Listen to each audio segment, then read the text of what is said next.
कि हमें यकीन कर लेना चाहिए और बार बार सोचना चाहिए कि हमें भी मरना है। और हमें जब मैं कह रहा हूँ तो मैं भी कि दुआ है कि खुदावंद तबारक व तआला हम सबको यानी मुझे भी तौफीक अता फरमाए कि यकीन हो जाए कि अनकरीब मरना है, या आज या कल या इस हफ्ते में या इस महीने में या इस साल में। आज, कल, इस हफ्ते, अगले हफ्ते, इस महीने, अगले महीने, इस साल, अगले साल, इस 10 साल या इस 20 साल में तो हम थोड़ा शक कर लें और ज़्यादा पे रख लें, लेकिन इस सदी से ज़्यादा नहीं है, इस सदी से ज़्यादा नहीं है। बेशक हम 20 साल और सोच लें, लेकिन अपने आप को सदी का धोखा ना दें। हम में से कोई भी सदी का धोखा नहीं देना चाहिए। अव्वल व आखिर हमें दुनिया से जाना है और खाली हाथ जाना है। एक मौजू के जो अभी भी एक खातून ने हमसे कहा कि हम आपको लेने गए थे मजलिस से, अभी से मुराद कुछ दिन पहले ये खातून एक जगह मिली तो उन्होंने कहा कि आपको हम लेने गए थे, हमारे वालिद की मजलिस थी, उसमें मैं आपको लेने आई थी और भाई आए थे लेने। तो उसमें उन्होंने हंस के बताया कि जो चीज़ें आपने पढ़ी उसके बाद हमारे भाइयों ने ये कहा कि तुमने मौलाना को बताया था कि घर में क्या क्या हो रहा है। मैंने कहा कि नहीं, आप उनको बताएं, हमारी और मजलिसें भी देख लें। कराची में हमने एक सिलसिला कर लिया था कि हर मजलिस में अपने ऊपर वाजिब समझते हुए, बहुत सारे लोगों ने कहा ये तो पहले भी पढ़ चुके हैं, हमने कहा पहले पढ़ चुके हैं तो पहले तो ला इलाहा इल्लल्लाह भी पढ़ चुके हैं, तो पढ़ना छोड़ देंगे। तो बाज़ मौज़ूआत ज़रूरी है जिनकी तकरार की जाए, तो उनमें से एक मौजू था मीरास का मसला।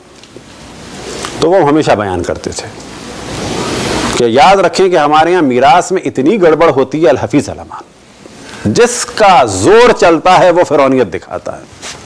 हत्ता माएँ कम फिरौनियत दिखाती हैं। आप ख्याल में शौहर मरता है, पूरी जायदाद पे कब्जा कर लेती हैं, जैसा चाहती हैं खर्च करती हैं, बाप को देती हैं, भाई को देती हैं, बहनों की शादियों में देती हैं, जायज़ है उनके लिए। अपने 8वें में से दे सकती हैं, वो यतीम बच्चों का माल माँ भी नहीं दे सकती। किसी औरत के शौहर का इंतकाल हो, फर्ज करें 1 करोड़ शौहर माल छोड़ के गया है, खालिस पैसे, सादी मिसाल दे देते हैं, 80 लाख छोड़ के गया है, तो बीवी का कितना है उसमें से? 10 लाख। बाकी 70 किसका है? वो बच्चों का है। फर्ज करें कोई भी उसका नहीं, सिर्फ बच्चे हैं, चाहे वो 1 बच्चा हो चाहे वो 8 बच्चे हों।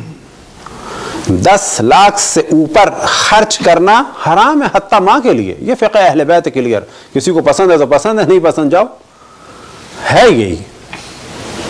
इसमें कोई रद्द बदल नहीं हो सकती कि ऐसा कर दें कि वैसा कर देना, कुछ नहीं हो सकता। हत्ता फतवा है कि माँ बच्चों के पैसे को किसी तिजारत में भी नहीं लगा सकती जहां एक ज़रा सा खतरे का इम्कान है। अगर डूब गए तो क्या करोगी? नहीं लगा सकती।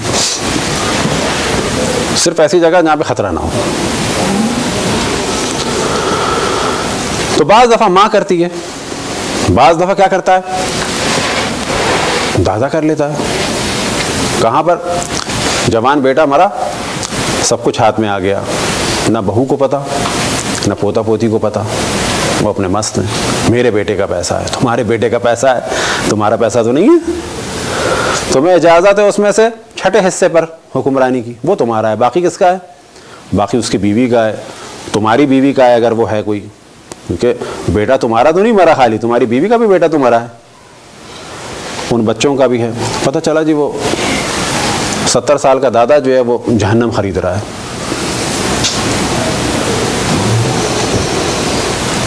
बाज़ दफ़ा ये काम कौन करते हैं? बेटे करते हैं। बाप मरा, सब पे कब्जा कर लिया, माँ को फकीर कर दिया। आम हमारे कल्चर का हिस्सा है। यानी किसी का बाप अगर 8 करोड़ छोड़ के गया है तो वो सब बेटों का हो गया ना, 1 करोड़ उसकी माँ का है। अम्मा 90 साल की, अम्मा 90 साल की हो या 99 साल की हो, तुम्हारा क्या काम? ये उसका है 1 करोड़। क्या करेगी वो? पान खाएगी। क्या करेगी? तुम्हारा सिक्का ताल्लुक, तुम क्या करोगे? तुम ज्यादा उसको समझा सकते हो, 1 करोड़ उसका है। वो बेटे कब्जा कर लेते हैं, बेटे कब्जा कर लेते हैं। और जो सबसे ज्यादा काम हो रहा है वो क्या हो रहा है? वो हमारे भाई हजरात जो है ना, भाई लोग की तरह करते हैं काम। सबसे ज्यादा जो डाकुओं वाला काम करते हैं हमारे माशरे में, इंडिया पाकिस्तान में, चाहे वो सुन्नी हो, चाहे वो शिया हो, चाहे वो सिंधी हो, बलोच हो या पंजाबी हो, चाहे महाजिर हो, चाहे वो इधर इंडिया के हों ऊपर नॉर्थ के या इधर साउथ के, सबसे ज्यादा जो खयानत करते हैं बाप के मरने के बाद कौन करते हैं? भाई।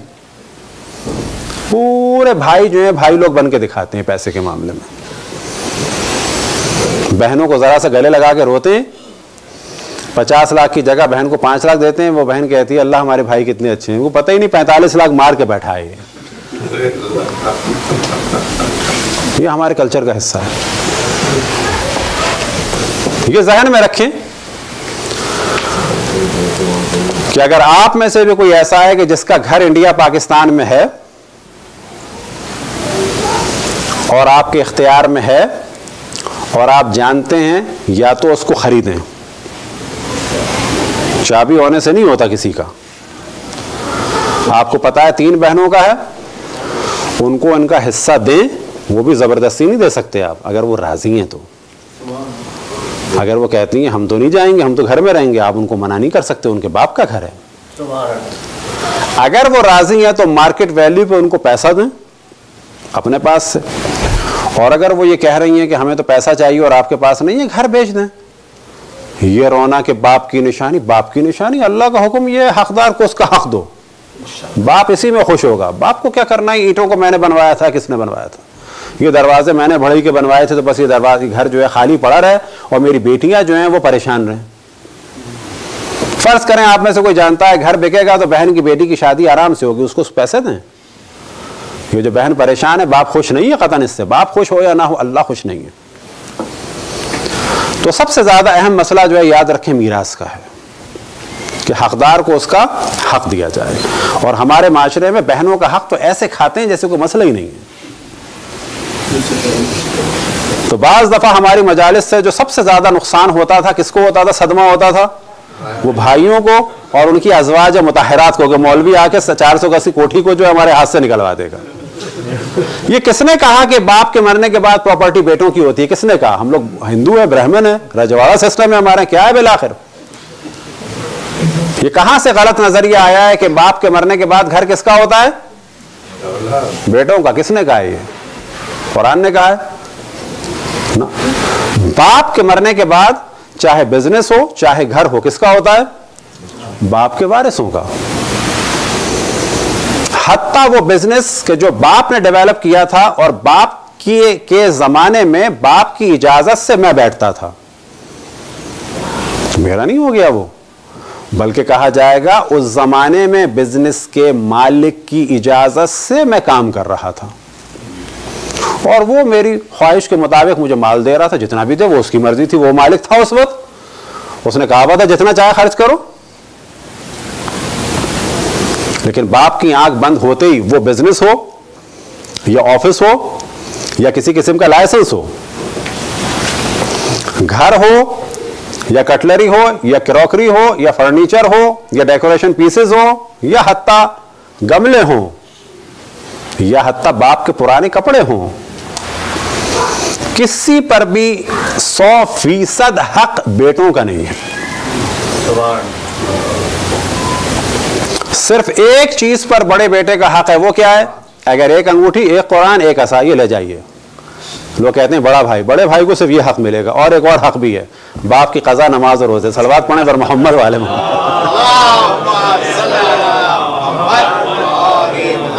ये है बड़े होने की फजीलत, बाप की कज़ा, नमाज और रोजे। इससे बढ़ के है कोई फजीलत? मीरास वही है मीरास में से नहीं है, अपने खुद कराओ।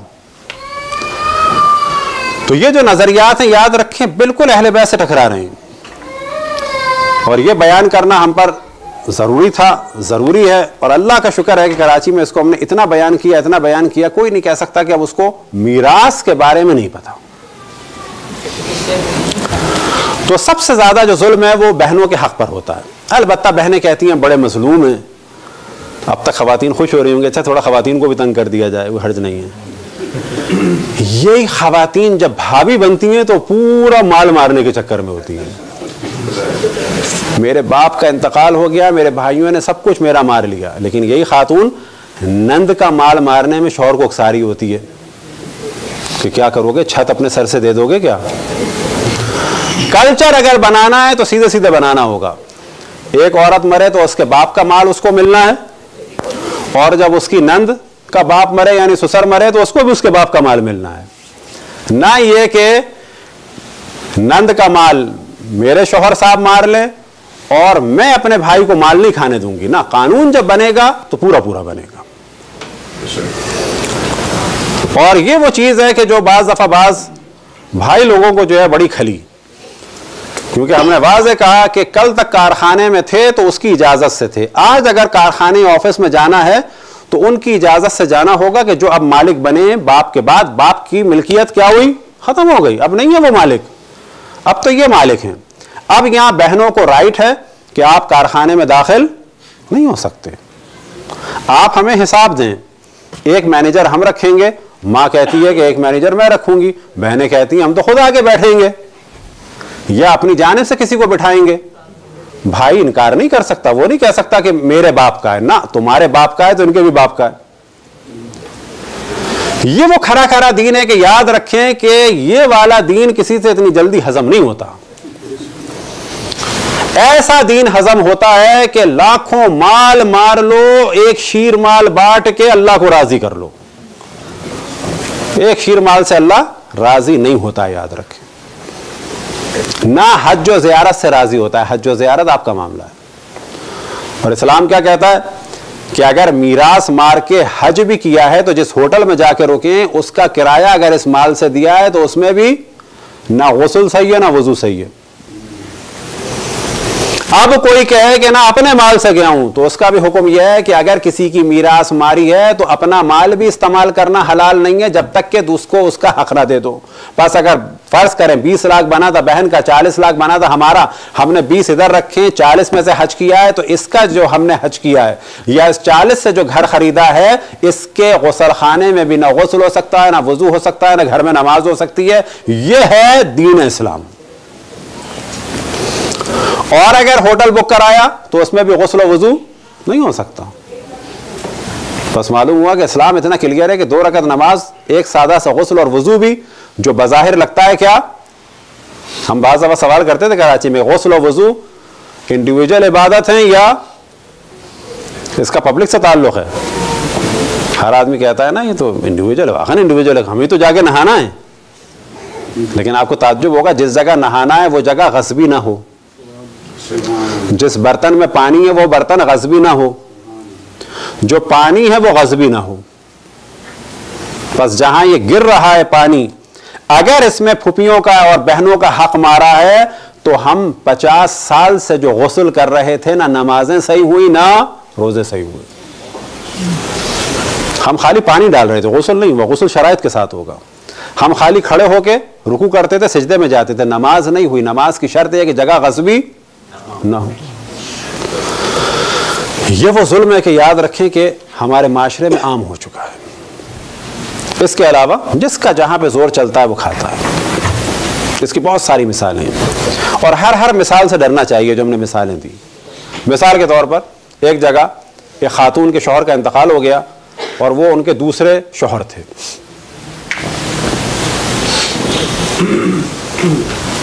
दूसरा शौहर उनका मालदार था, पहला शौहर गरीब था, कोई माल नहीं छोड़ा था, या अगर छोड़ा भी हो तो शरीयत क्या कहती है, जो पहले शौहर के बच्चे हैं उनको माल मिलेगा पहले शौहर से, ना कि दूसरे शौहर का, और जो दूसरे शौहर के बच्चे हैं उसकी जायदाद बटेगी उसके बच्चों में, क्योंकि माँ एक है।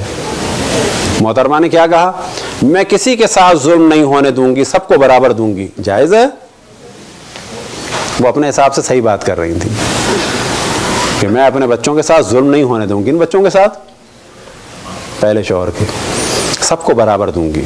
इनको बराबर देने का हक ही नहीं है, ये निज़ाम अल्लाह का है। बिल्कुल इसके बरक्स एक वाक़या कराची में हुआ, खुद हमारे जान पहचान के लड़के के साथ, कि खातून का इंतकाल हो गया, उसके बाप ने एक घर जहेज में दिया था अपनी बेटी को। अब ये घर किसका हुआ, उन साहब ने दूसरी शादी कर ली। घर किसका है, उस औरत का जो बच्चा है उसका घर है ये। इन साहब ने उस घर को बेच के अपने सारे बच्चों के दरमियान दे दिया। जायज़ है ये? हराम है बिल्कुल। बिल्कुल ऐसे एक और काम होता है, मिसालें यूं दे रहे हैं कि अपने इर्द गिर्द ना होने दें सब कुछ। बाज शरीफ जो बड़े बेटे होते हैं उनके साथ बाप जुल्म करता है, और वो खुसूसन बाहर रहने वाले जो बेटे हैं, वो अमेरिका में भी हो सकते हैं और खुसूसन दुबई और सऊदी अरब में। पता चला जवानी में कमाने गए, पैसा भेजते रहे, चलो जी उनकी इजाज़त थी कि खाएं पिएं शादियां करें सब कुछ हो जाए। अब बाप को उन्होंने पैसा भेजा कि ज़मीन ख़रीद लें, बाप ने ज़मीन ख़रीद ली। फिर बाप ने को पैसा भेजा कि इस घर को बनवा दें, जी घर बन गया।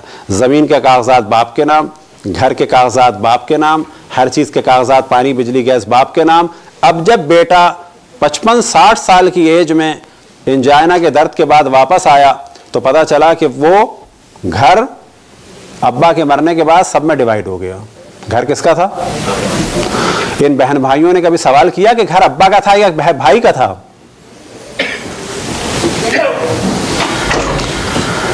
ये वो जुल्म है कि जो हमारे माशरे में बहुत आराम से एक्सेप्ट किए जा चुके हैं और इनको बिल्कुल अपने एक नॉर्मल लिया जाता है कि जहां से आ रहा है आने दो। सलवात पढ़ें पर मोहम्मद वाले।